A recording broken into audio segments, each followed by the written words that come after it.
Noong 1917, naglunsad ang hukbong Aleman ng paglusob sa lupain ng Pransya. Sa panahong iyon, inatasan ng pangkat ng mga manggagawang Tsino, na maghatid ng mga bala sa larangan ng digmaan para sa hukbong Pranses. Matapos ang ilang putok, tumakas ang hukbong Pranses. Isang Tsino ang napatay sa tama ng bala, kaya nagsimulang manginig sa takot ang pangkat ng mga manggagawa. Isinubo ni Chen Shen ang kutsilyo at sumugod para patayin ang mga Aleman. Pinigilan siya ng isang pulutong ng mga lalaki sa pagbaril, at matapos ang isang sagupaan, ipinakita niya ang kahangahangang galing sa kung fu. Napatay ni Chen Shen ang 4 na sundalong Aleman.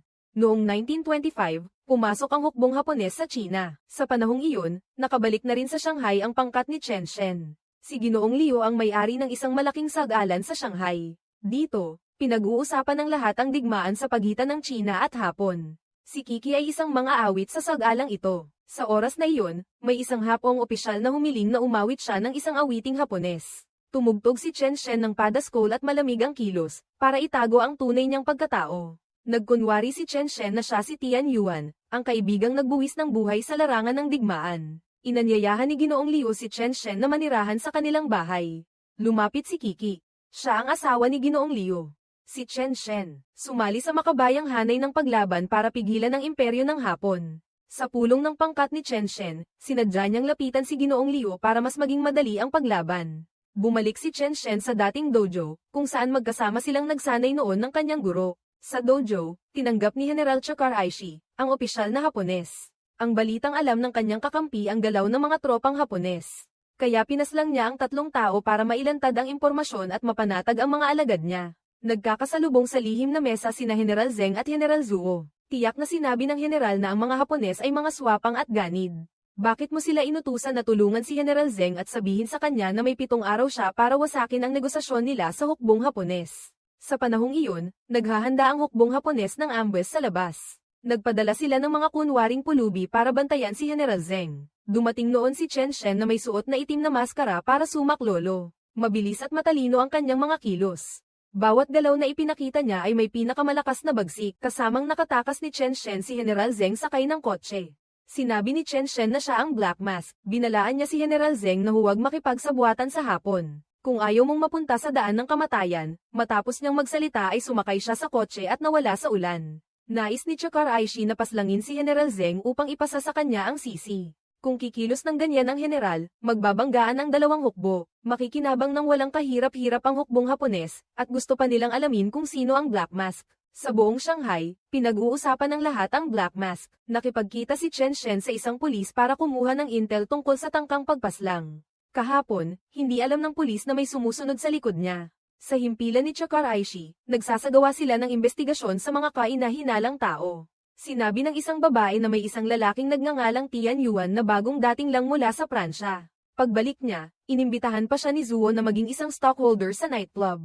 Kaya si Kiki ay naipasok ni Chakar Aishi bilang isang especially iya sa nightclub ni Ginoong Liu. Napakasama at walang awang tao ni Chakar Aishi. Wala pang ang ebidensya, sinampal na niya ang babae roon. Magkaibigan sina Yuan at Kiki. Noong panahong iyon, minamanmanan ni Chen Shen si Kiki sa isang nightclub. Si Chen Shen ay nagsisilbing tagapagtanggol dito. Kung sino mang maggulo, ako ang bahala. Sa loob ng nightclub, may isang negosyanteng nagngangalang Mr. Gabor na dumating mula sa inyo. Malaki ang impluwensya niya sa mga leader ninyo sa Shanghai. Sa oras na iyon, humingi si Kiki kay Ginoong Liu ng kalahating araw na pahinga para makalabas at makipagliwaliw kay Chen Shen. Sinundo ni Chen Shen si Jishan sakay ng kotse at dinala siya para makilala ang mga kasama niyang lumaban sa digmaan sa Fali. Yumuko bilang paggalang sa mga nagbuwis ng buhay sa larangan ng digmaan. Si Jishan ang nakababatang kapatid ni Chen Shen. Tinanong siya ni Kiki tungkol kay Chen Shen. Sinabi niyang si Chen Shen ay dating nasawi sa kamay ng mga Hapones. Pero sinabi naman ni Chen Shen na nasawi siya sa digmaang paglaban sa Europa. Pag-uwi niya, malas na nalaglag ni Kiki ang baril nang bumaba siya sa sasakyan. Kinuha ito ni Chen Shen at ibinigay sa kanya, pero itinutok niya ang baril sa ulo niya at tinanong, "Sino ka?" Ngunit ngumiti lang si Chen Shen at hindi sumagot. Pagbalik niya sa himpilan ng hukbong Hapones, gustong agawin ni Chakar Aishi ang lahat ng kayamanan at likas yaman ng China. Sa oras na iyon, may lihim na mensaheng dumating mula sa Hapon na nagsasabing dapat patayin ang lahat ng lumalaban. Sa panig ng revolusyonaryo, lihim na itinatago ang listahan ng mga lumalaban. Sabi ng lahat, kahit ang mga Pranses ay wala ring pakialam ng sakupin ng Hapon ang China. Ang gusto lang nila ay pakinabang. Kinaumagahan, naglabas ang pahayagan ng ulat na pinaslang ng mga Hapones ang mga lumalaban, at naglista ng mga taong nakatakdang paslangin. Nagkagulo ang buong Shanghai sa nightclub. Ang pulis na tinatawag na Xiaohuang kahapon ay dinala ni Ginoong Liu para tanungin. Sa panig ng pulisya, ano ang gagawin ninyo sa listahang ito? Walang pumupunta sa nightclub ko. Si Chakar Aishi ay dumating para maglibang at pinababa ang mga dalaga sa nightclub para magsilbi. Sabi ni Kiki, ayaw ng mga dalagang nasa rito na makipaglaro sa mga Hapones. Bumaba si Chen Shen at kumuha si Chakar Aishi ng isang larawan ni Tian. Noong una pa, bago ito ihagis sa harap ni Chen Shen, sinabi niya, paano ngayon malalaman kung sino ang totoo at sino ang huwad? Tinanong niya si Chen Shen kung alam ba niya kung sino ang Black Mask.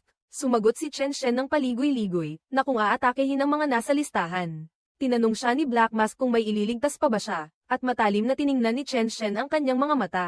Ang sagot ni Chen Shen ang nagpagulong sa kanya sa loob ng 7 ikot. Kapag sinimulan na ang plano ng pagpatay, sinimulan na rin ni Chen Shen ang plano ng pagprotekta.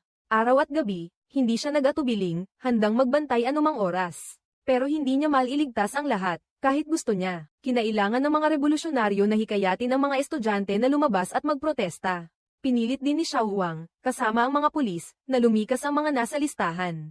Kaya mas lalo pang naging baliw at marahas ang grupo ng mga Hapones. Inaanyayahan ni Kiki si Chen Shen na umalis, pero tumanggi siya. Sabi niya marami pa siyang kailangang gawin dito, at kailangan siya ng bayan. Hindi ako pwedeng umalis. Kung tutuusin, gusto ko ring mamatay ng may dangal. Sa punong himpilan ng mga Hapones, sinimulan ni Chakar Aishi ang paghahanda ng mga barkong pandigma para sa pananalakay. Sa isang aklatan sa Shanghai, may lalaking Hapones na inatas ang mang-ambush. Nasa lugar si Chen Shen noong oras na iyon, pero huli na para mailigtas ang tao. Pagkaraan ng mahabang sagupaan, nagawa rin niyang mapatay ang lalaking Hapones. Naging tahimik ang eksena. Bawat isa ay nag-iisip tungkol sa mga nangyayari. Ang mga ginawa niya ay naglantad na ang lalaking Hapones na may mahabang buhok ay kapatid ni Chakar Aishi. Nagsimulang manakop ang Hapon, at ang mamamayang Chino, sa tindi ng galit, ay nagbangon para lumaban. Pero kulang sila sa armas sa nightclub ni Chen Shen. Nang mapansin niyang kaina-hinala ang babaeng nagtitinda ng sigarilyo, sinundan niya ito. Pagkaraan ng ilang sandali ng pag-iisip, natuklasan niyang especially iya pala si Kiki. Gayunman, pinabayaan niya itong umalis. Pero kung babalik pa siya, papatayin siya ni Chen Shen. Paglabas niya, sinalakay siya ng isang grupo at pinatumba hanggang mawalan ng malay. Sa panahong ito, dinala ni Chakar Aishi si Yuan Yuan sa bahay ni Kiki. Gusto niyang patayin nito ang asawa ng General Zeng, at si Chen Shen ay nahuli at pinahirapan ng mga Hapones. Noon, dinala ni Xiao Qiang ang mga tao sa kampo para nakawin ang mga armas at magsagawa ng pagpatay sa mga sundalong Hapones. Pumunta si Chakar Aishi sa bilangguan at sinabi ito kay Chen Shen. Noon, pinatay mo ang kanyang ama.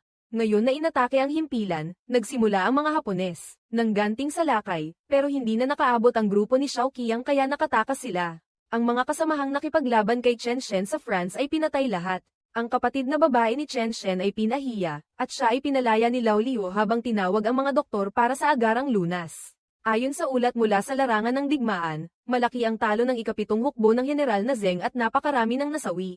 Dumating ang mga estudyante sa teritoryong kontrolado ng mga Hapones para magprotesta. Pulis si Xiao Qiang, kaya kailangan niyang pigilan ulit ang isa pa.